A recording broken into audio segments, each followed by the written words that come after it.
And welcome back to episode 165 of the Weekly Tech Rant with me, Jay. And me, Carl.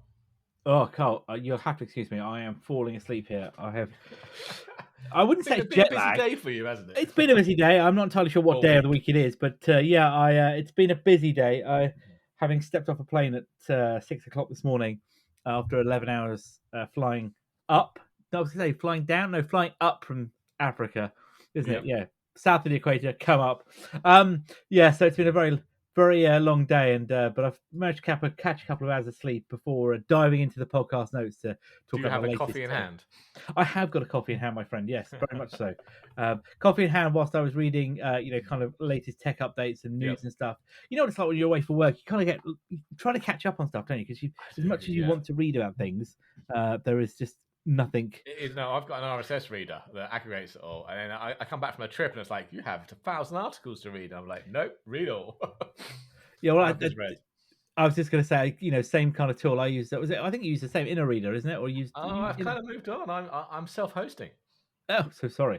I was paying for Inner Reader Premium, and I realized I could get that self-hosted open source, so I built one myself. Oh no! I still use Inner Reader, but like you say, I've just come back and it says 1,000+ articles. I'm like, Yeah, very brief skim over. Like, I'll read later. The rest. I'm sure there's something interesting in there we could talk about, but we've got some stories for this week. So this week we are going to cover a kind of eclectic mix of stories. This week, aren't we? We're going to talk AI, not what you think. The rise of Skynet. Yeah, actually, two stories on the rise of Skynet potentially. The Embracia Group are back following their slew of acquisitions, wasn't it, of gaming studios and layoffs. They have made some changes. We'll talk about that. Meta Horizon OS. Yes, that is exactly what I just said. Meta Horizon OS. Well, exactly what it says on the tin. No, there isn't a new headset, but we'll explain more in a minute. We're going to talk ARM CPUs, and the Tech Rant in the middle is back with news about maybe some new iPads, I think. Yeah, probably fair to say, isn't it?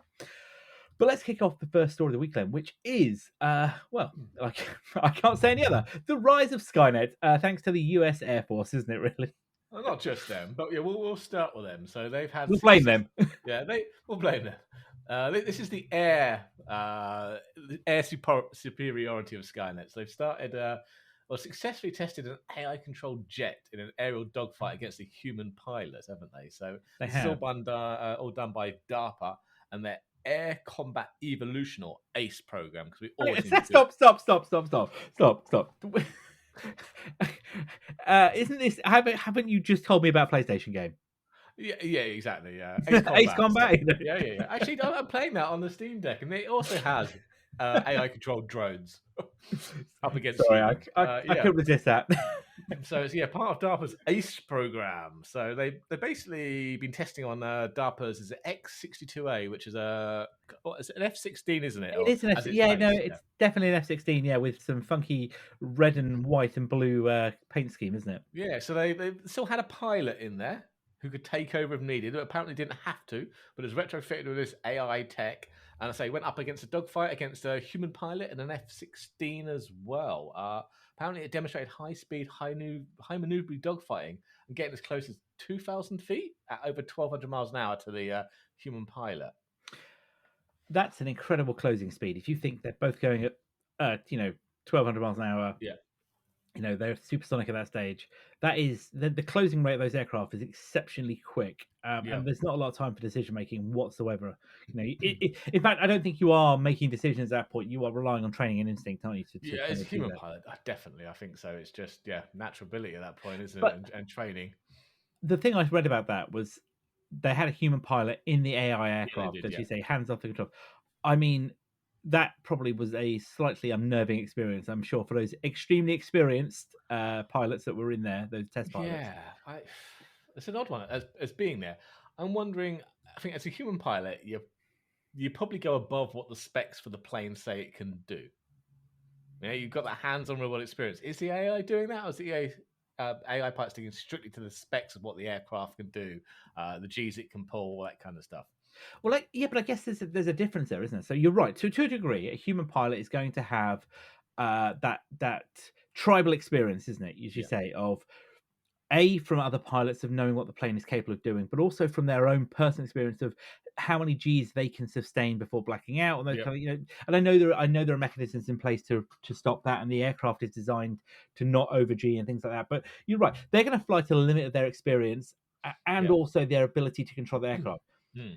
Now, in the concept of the AI plane, now we've got a pilot in here, as you say, but if you take the pilot out, you're only then at the limits of the airframe. You are. Yep. So their AI aircraft without a pilot is going to be able to do maneuvers and flight patterns that no human pilot realistically is going to be able to sustain, isn't it? And that's where I think it is. Now, interestingly, they said this was it back in 22, Yep. the end of 22, and the news is kind of only broken now. They've said they've done, was it 21 flights so far, but they Mm. haven't said who won, did they? I don't think I No, saw no, that. it was successful, but they didn't say who won, which makes Well, me. that means AI did then. No, I was going to say, I bet that's the human, actually. It was successful that it flew and got close and, didn't need intervention, but I suspect maybe the human won. Well, and maybe the human won because the AI aircraft was limited by the human. The meat sack in the seat that was Maybe slowing it seat, down. maybe, yeah. I don't know. Uh, It would have been very. I'd love to see the video of it. yeah, this is this is naturally where we're going, and and a lot of the next generation aircraft that are in development now are talking around having autonomous wingmen, aren't they? So you'd have, Yeah, rather than a full squadron of aircraft with human fighter pilots in them, you'd have a lesser number of those human aircraft a few and human ones multiple, and many yeah, drones. and multiple drones as these wingmen that can operate alongside them. I mean, I was just looking on this story, which was published on The Verge, wasn't it? I look in some of the comments because this always makes me laugh. And somebody wrote, there was one comment that caught my eye, which was it was about kind of the point of war, isn't it? And it was why basically if you've got nothing to lose, suddenly war becomes very inevitable. The risk goes away if you've got Yeah, more chance of just killing drones and that. And I'm not to a degree you're right, but if you've still got to have these things available. You've still got to build them and pay for them, haven't you? So it's yeah, not a case of just throwing them away, so to speak, is it? You know what I'm saying? yeah. But then if we're just doing drone versus drone, why are we doing it in real life? Well, Why don't we this just do comes it on a down to the whole computer point. game? And then it comes back to say why we fight it. And there was one other comment which I just sort of call out, which because I was like, somebody put in there just as a quote: "I'm pretty on board with AI taking over commercial piloting. Those are basically buses in the sky. I'm less enthused about AI fighter pilots in war." I kind of flipped that one around the other way. I'd rather have a human at the front of my commercial aircraft, and you can put the AI in the fighter pilots. See, But then I think you'll be um, surprised on a commercial craft how much, not oh necessarily god, yeah. AI, but is autopilot of the actual journey. Absolutely. And But quite a you lot know of what? times it's a take off a landing too. But there is a highly experienced There is. pair of pilots in that aircraft, with one in command, who is there to make the decisions that right now computers cannot make, isn't it? Yeah. And that's the thing. So yeah, no, you're right. We will go there, but yeah, I guess as you say, this is. I mean, this is the stuff of. Oh, yeah. I mean, I often say this. Are we watching? Art imitate life or life imitate art now? I can't work Yeah. out which way.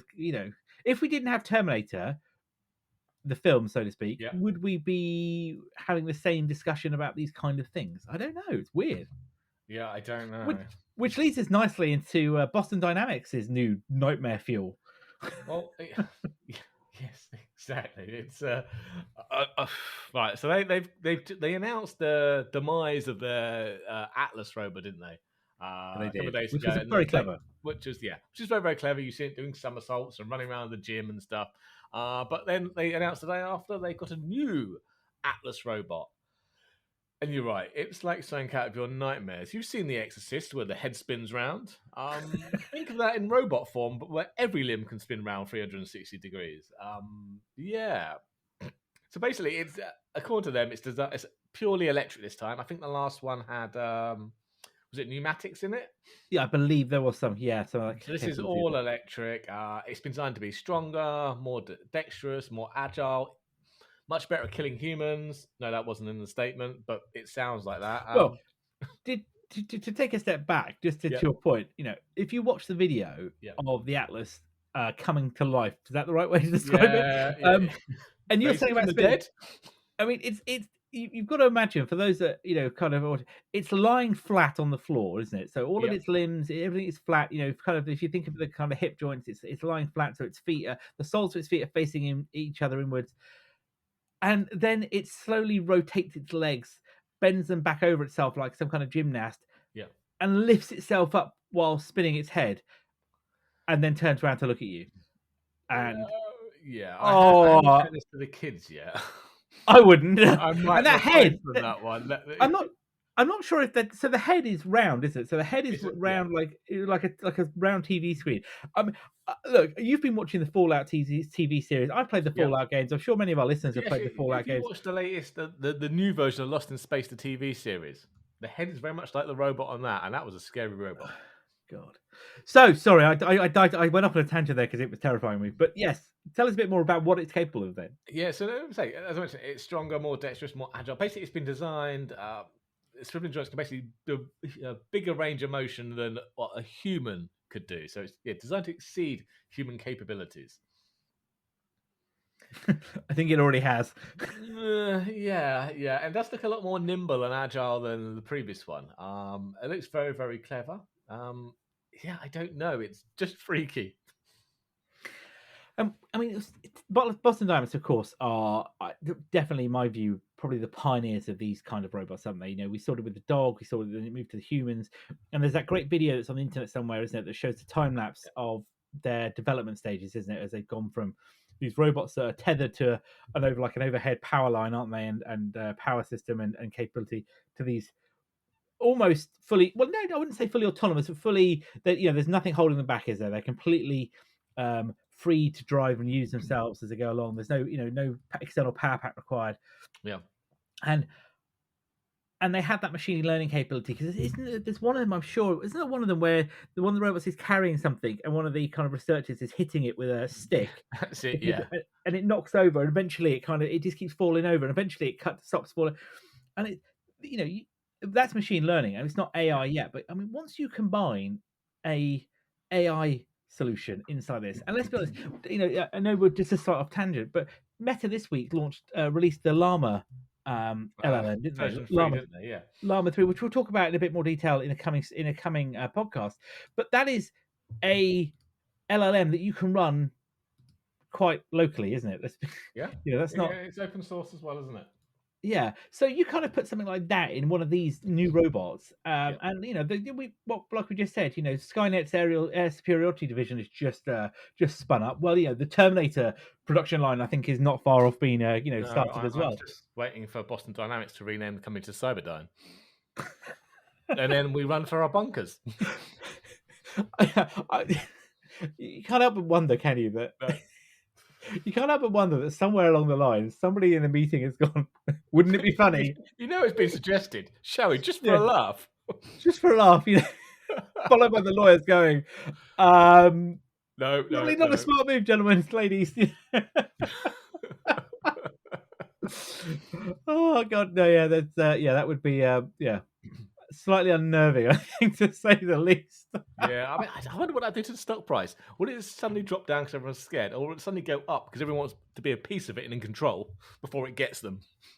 Yeah, but we all know how it ends anyway. It doesn't matter whether you've invested or not. You're not going to get a return on your investment. Though that being said, we are way behind, the timeline for Terminator, aren't we? So I wouldn't really worry. We're probably okay for now. Well, yes, probably okay for now at least, anyway. But yes, the new Boston Dynamics Atlas 2 then has arrived, and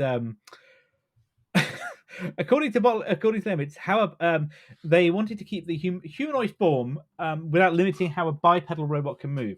So I think as they move forward, we're going to lose less of the humanoid look about it, aren't we? Probably to more of the robot. And apparently this face on it, this round face, has the built-in light ring, so there's cameras in it and things like that. And look, I'm going to take a step back and say it is amazing. And if you've seen the Tesla Optimus Gen 2, because obviously Elon doesn't have smart naming people in his marketing division. I mean, no, come on, you basically said Optimus Prime, haven't you? There, yeah, I heard that was just a man in a suit, though. Well, call it. This We've is. I not was seen just going to anything about say it since. no.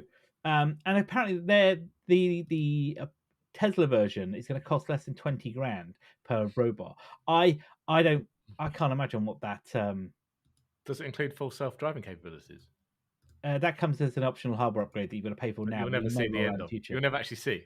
Yeah, exactly. But I think there are other people. There are other platforms out there who are working toward this, and I think some of the big South Korean firms, Samsung, Hyundai, are working on similar robots as well. As I did read Yeah. some that BMW also is doing as well. So it isn't going to be long before I think we see these kind of robots in high risk environments where actually humans don't need to be, and also we can take humans out of, not as in take a job away, but put the humans somewhere safe, and Yeah. they can operate in those high risk environments. And clearly the applications for space are probably up there, alongside the industrial and engineering ones. But no, this Yeah. is look, taking the nightmare fuel away. I am highly impressed by this. It's very, very cool. So then, let's swing over to a slightly more, I guess, standard story. Is that a way to? Yeah, exactly. So, And the Embracia Group. So when was the last time we talked about the Embracia Group? And just to be clear, this is not the aircraft group. This is the Embracia Group software companies, isn't it? Just so it it's a kind giant of behemoth software companies. I mean, yeah, we've had years of them acquiring studios, closing studios, thousands of layoffs. It's been a turbulent few years for them, hasn't it? it has. But they just kind of announced out of the blue the other day that they're splitting themselves into three separate entities now. As Modi, Coffee Stain and Friends, and Middle Earth Enterprises and Friends are the names of these three new entities, with each of them being listed separately on the Stockholm Stock Exchange. So they will be separately run companies rather than one almighty Embracer group. Yeah, I mean, weird names aside, I don't know where they've come from.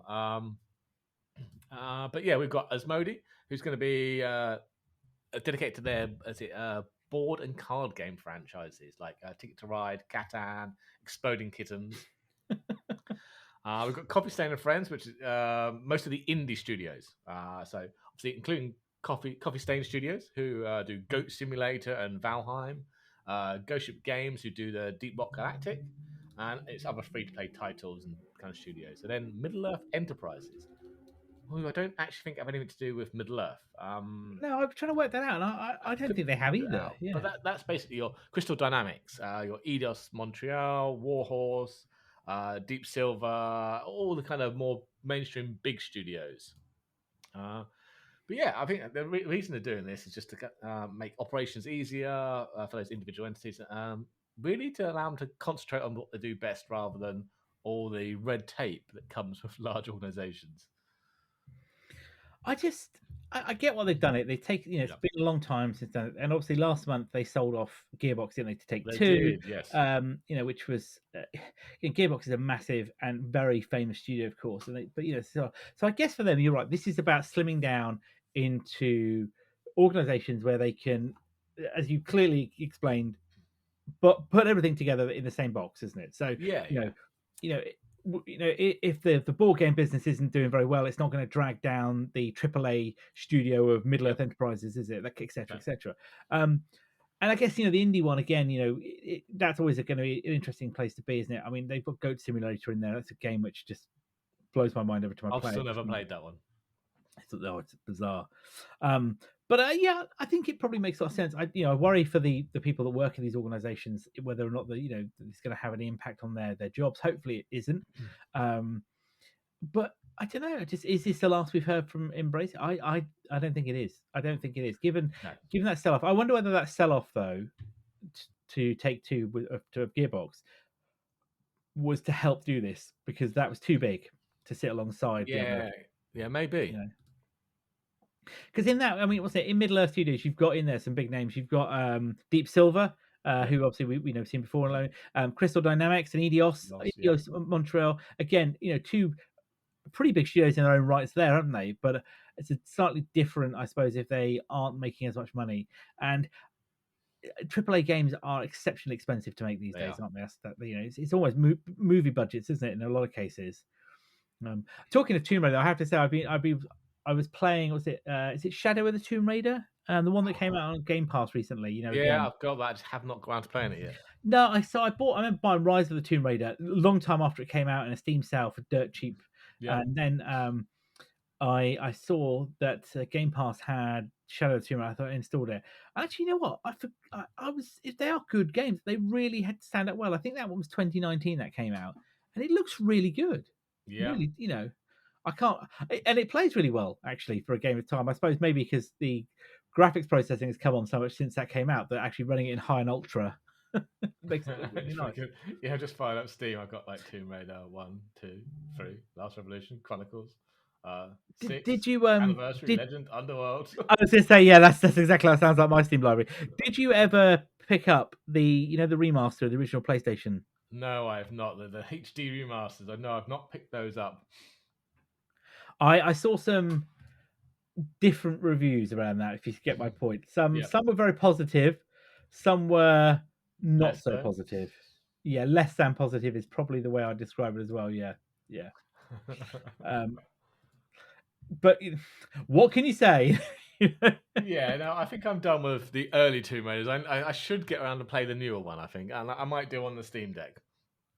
I have Yeah, downloaded to that. on a slight tangent on that front, then how are you getting on now? You've seen it for a while. Before we kind of talk on the next story, how are you getting on with that? You know, games Really, wise. really liking it actually because I've actually managed to play it more, play games more. I always had a problem. I don't have enough time. You know, I work all day. You get home, do dinner, the kids, get them to bed. By that kind of point, I'm like, I'm just gonna pass out in front of the TV and not do a lot. You know what I mean? So yeah, having that, I can quickly play in the living room. I took the girls swimming last night, where I basically sit in a car for an hour and a quarter Yep. while the girls go swimming. So I'm like, great, I'll take the Steam Deck with me, so I can sit in the car. I'll play some games for an hour or so, and actually have a chance to play those story-driven games. You know, ones you can't really dip in and out of. You have to do quests and stuff like that. So I actually get a chance to play a lot more of that, which has been great.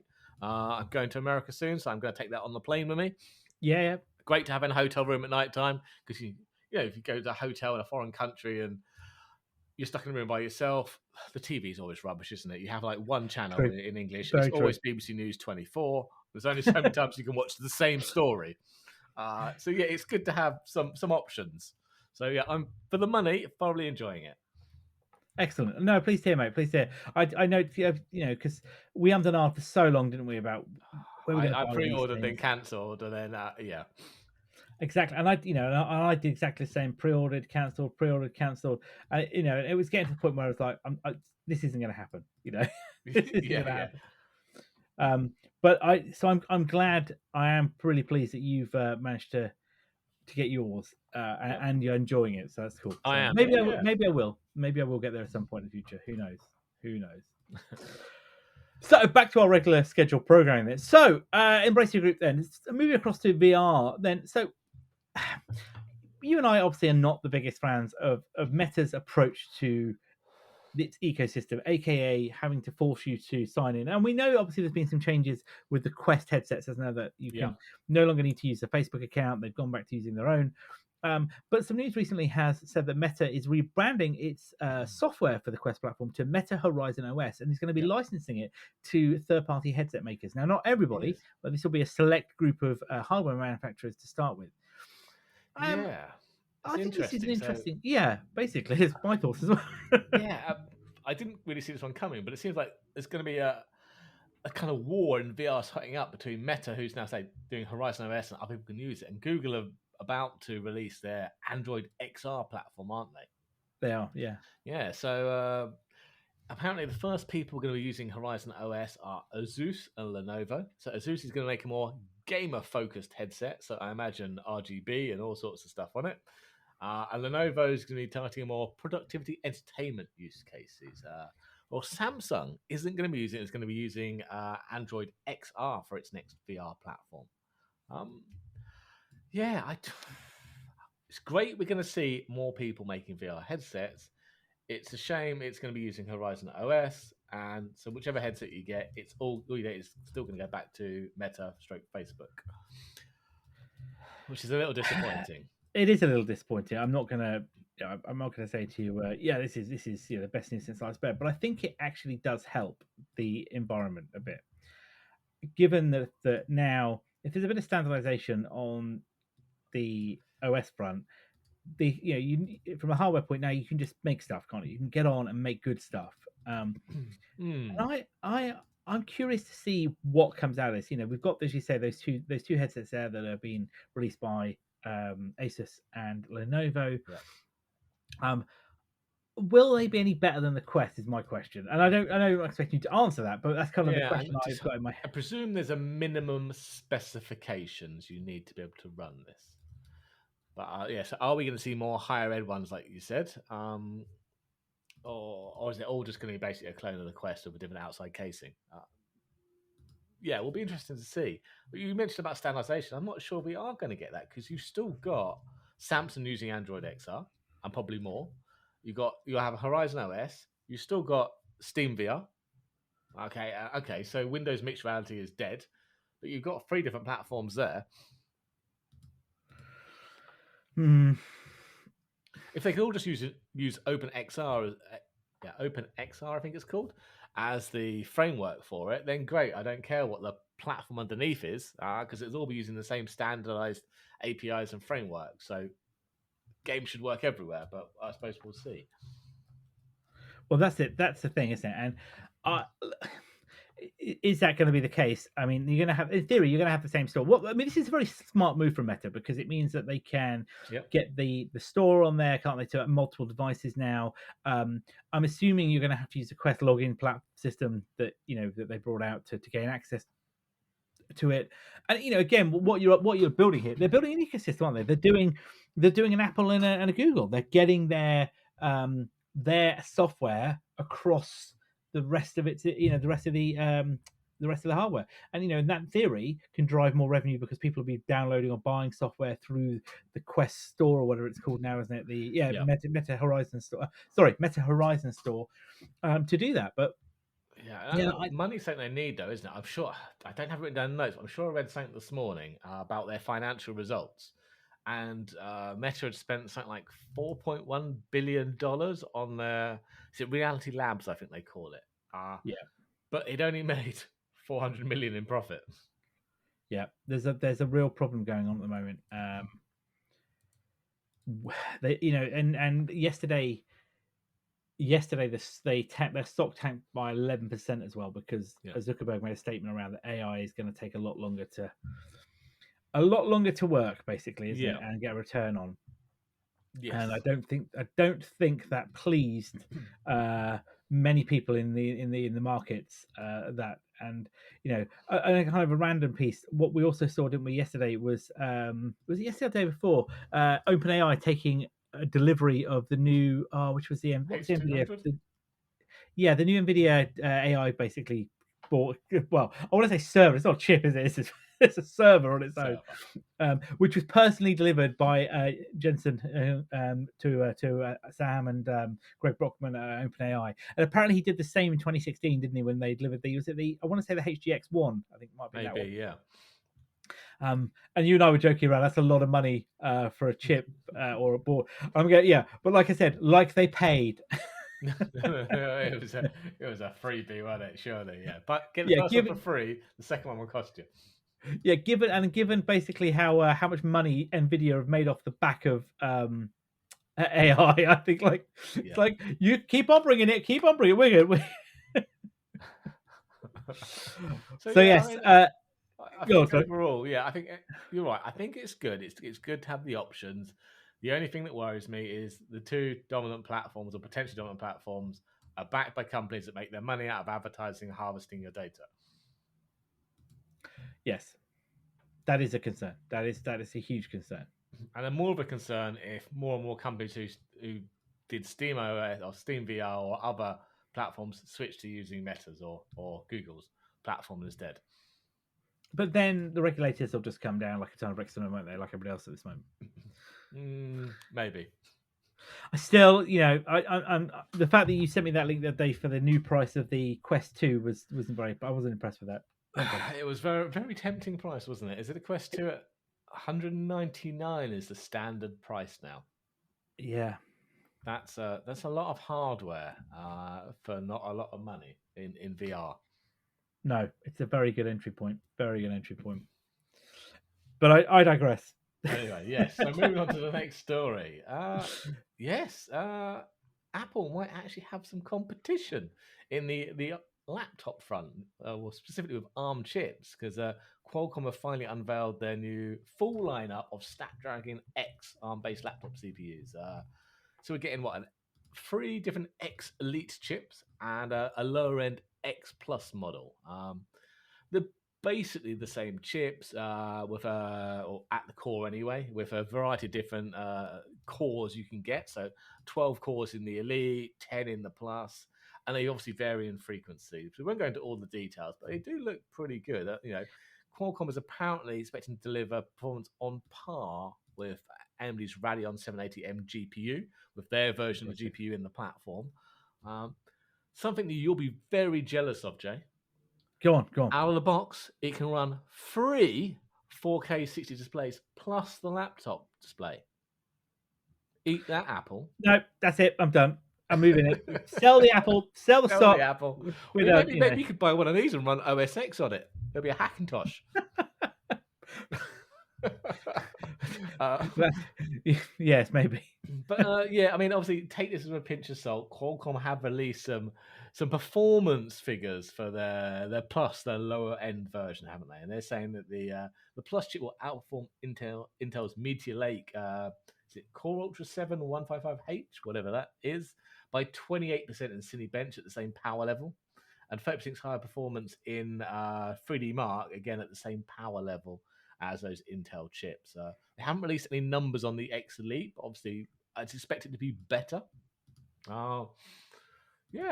Interestingly though, unlike Apple, Qualcomm has actually said the chip can handle discrete graphics cards as well.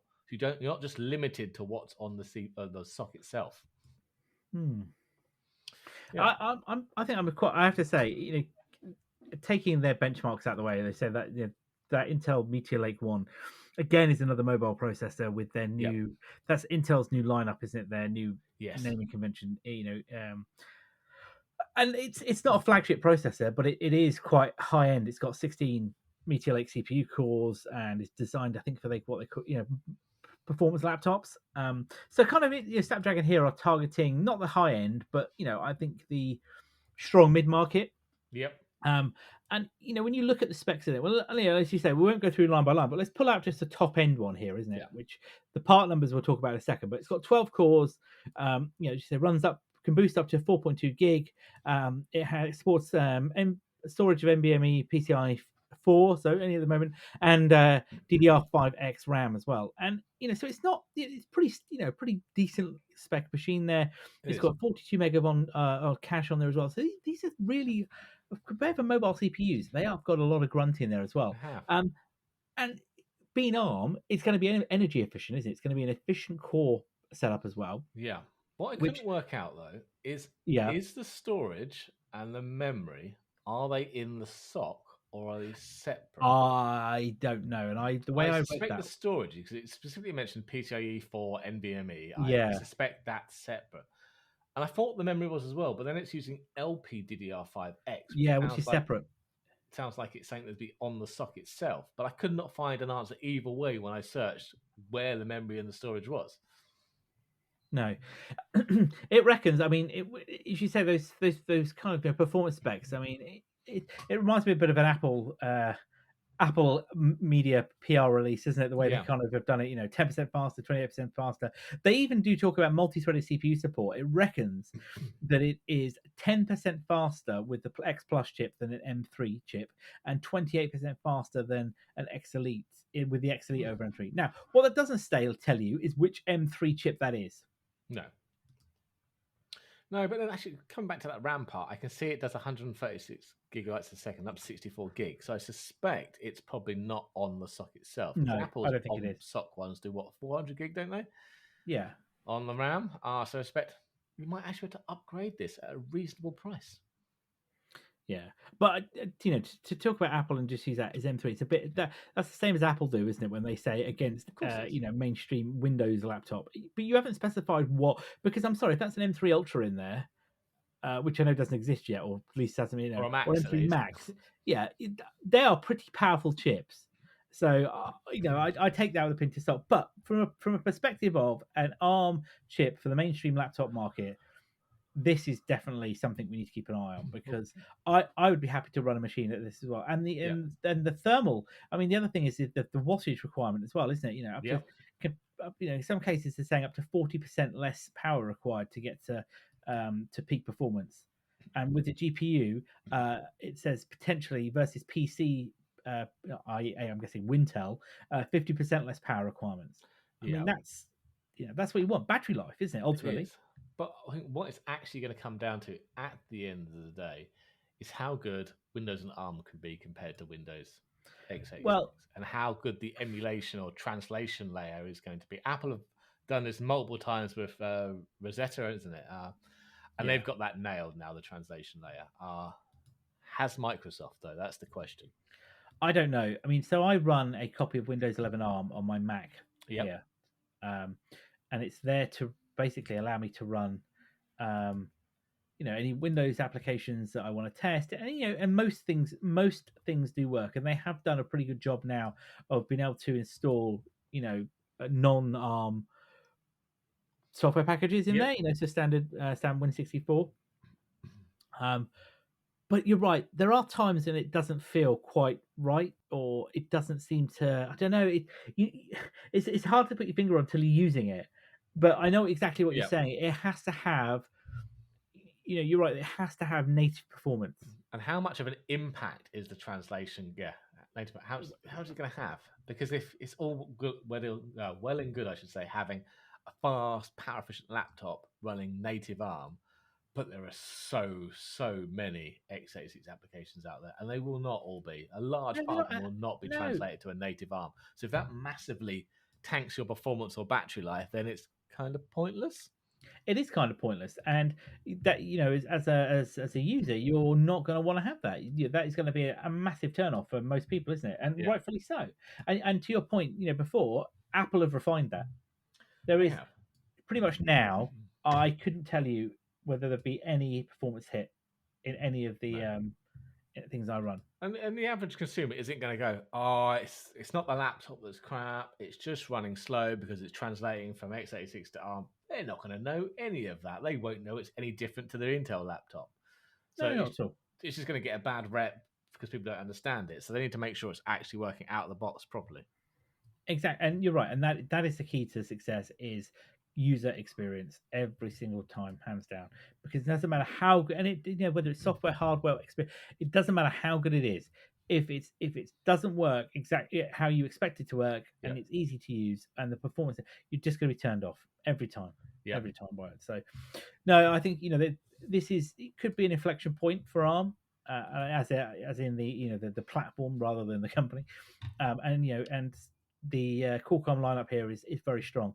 And just on the point, their lovely naming convention, because we talked about it before, didn't we? Terrible. So it's the Snapdragon X Elite, and the part number is the X1E-84-100. I mean, that rolls off the tongue, doesn't it? It does. That's almost to the level of Intel's, 13 dash. Intel inside, is it? With No, the jingle. But apparently, so it breaks down is that Snapdragon X is the brand.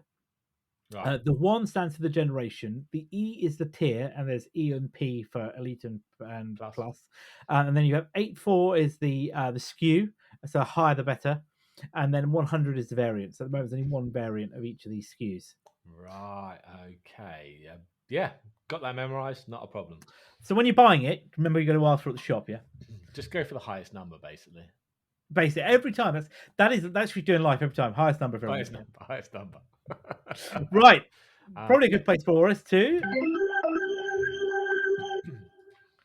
So we've got one rumor in the rumor mill this week, haven't we? And it's it's a non-story, really, because when I put it in there and I wrote the notes, I was going to say there's a caveat here, isn't there? Ross Young was saying that obviously we've got a May 7th Apple event that's been officially announced, and he was saying to expect a new 12.9-inch iPad Air using mini LED like you get on the iPad Pro. But this morning, I saw an article saying Ross Young now says, nope, you're not getting mini LED on the iPad Air anymore. So, yeah. Ross, what changed? What changed? Apparently more. I don't know. But apparently not. We are getting new iPad Airs. We are apparently getting a 12.9-inch iPad Air, but it will be using an LCD display. We are allegedly getting new iPad Pros, a revamped, significantly thinner design on those. Not sure how we're getting any thinner. They are very thin as it is. We're also going to get a new Magic Keyboard that comes along with that iPad Pro, making it look more like a laptop, including a kind of sturdy aluminium frame. But do you know what? I'd really like that. I've It's seen yours with a Magic Keyboard, and it's a chunky boy, isn't it? and it weighs a lot. You take that Weighs more than your keyboard laptop. off. Well, yeah, but it weighs more than the iPad. I swear, when you take it off the iPad, it almost feels like it's invisible. Like. Yeah, so apparently, well, if you've got the money, Jay, you can have a new thinner iPad Pro along with a new Magic Keyboard. And we're also going to get a new Apple Pencil, which will support a squeeze gesture, apparently. Squeeze. Squeeze. I don't know what the squeeze is going to do, but there you go. Time to buy a new pencil for 100 and whatever it is. Oh yeah, along of course. with your £300 keyboard and your 2000 iPad Pro. So yeah, yeah. So let's kind of to recap this. So we are going to get an Apple event then, 7th of May, Tuesday, Yep. 7th of May, isn't it? For a special Apple event at 7 a.m. Pacific, 10 a.m. Eastern, which is 6 p.m. UK time. Yeah, the usual time.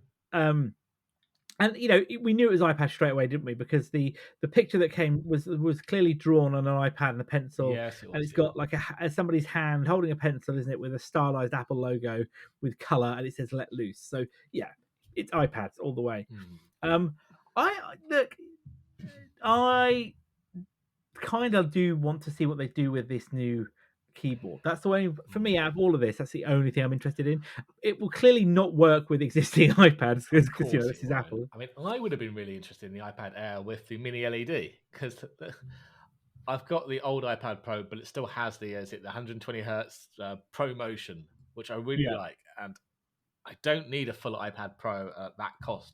But if I had an iPad Air with that screen tech, whether it's mini LED or just Pro Motion on it, I might have snapped at that one and brought a new one. Yeah, so I mean, you and I were talking about this the other day, weren't we? About kind of the use of the iPad versus a Mac in when we go to our office, because we have USB-C monitors that can docking stations. Yeah. And I was kind of like, we're talking a lot of our day-to-day work is used on SaaS applications, software as a service applications.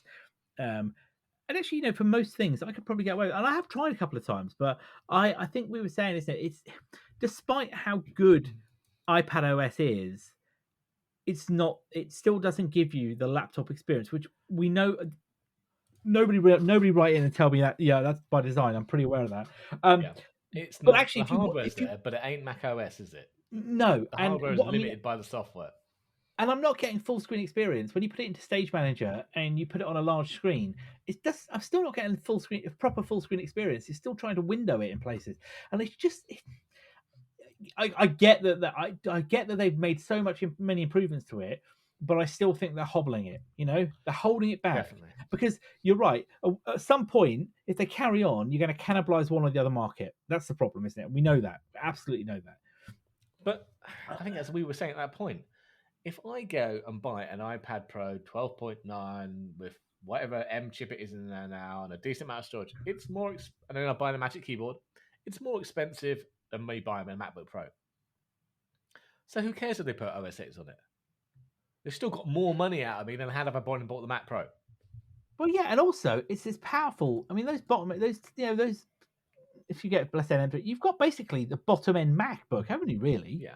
Because at the moment, okay, I'm not a Mac man. I don't like Mac OS. But if I was, right, I'm not going to buy both. I can't afford to buy a $2,500 laptop and a $2,500 tablet.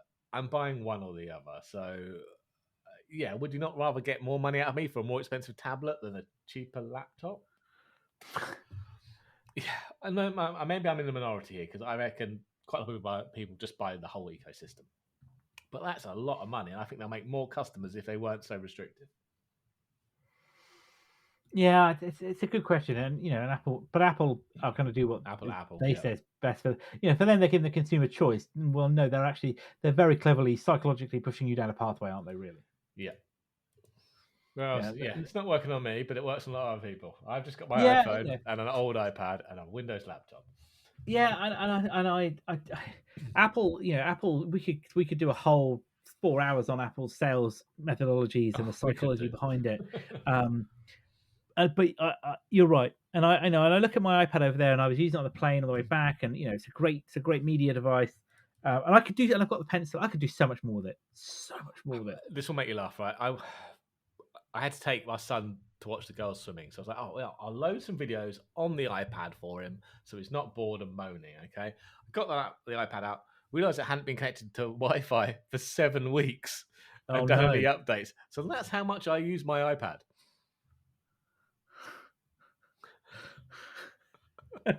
I was like, man, it's Point really in been case. that long. I need to use that more. Done. Yeah, there you go. Yep. Proven point. Anyway, I think that wraps it up. I think it does. That's probably a good place for us to wrap up for today. So we'll be back next week with episode 166 of the Weekly Tech Rant. You can find us on Twitter, X, whatever it's called this week, at Weekly Tech Rant, and all of our show notes at techrant.online, and of course, wherever you find your podcast. So I guess that's all for us to say is I've been Jay. I've been Carl. Have a good day, all.